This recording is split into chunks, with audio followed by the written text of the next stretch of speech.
আমাদের সমগ্র অস্তিত্বই কি একটা জিজ্ঞাসা চিহ্নের মুখে? রাহুলের মৃত্যুতে কি প্রশ্ন তুললেন অভিনেত্রী ঋতুপর্ণা সেনগুপ্ত? অভিনেতা রাহুল অরুণোদয় বন্দ্যোপাধ্যায় আর নেই।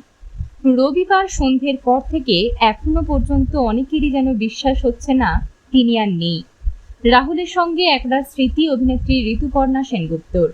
রাহুলের আকস্মিক প্রয়াণে ঋতুপর্ণা লিখেছেন, রাহুল অপূর্ব সেই ছেলেটি, যার সুন্দর একটা মন আছে।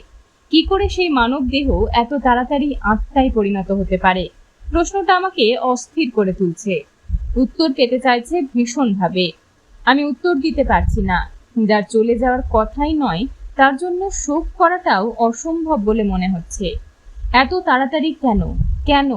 অভিনেত্রী আরো লেখেন, তোমার হাসি থেকে শুরু করে তোমার কথা আর পর্যবেক্ষণ দিয়ে তুমি অন্যদের আরো উজ্জ্বল করে তুলতে। তুমি ভবিষ্যৎ প্রজন্মের জন্য গর্বের। আমাদের সবাইকে একা করে দিয়ে কোথায় চলে গেলে? আমাদের অসহায় করে দিলে রাহুল। এমন গভীর ক্ষত করে দিয়েছো যা কখনো সারবে না, কখনো সারবে না রাহুল।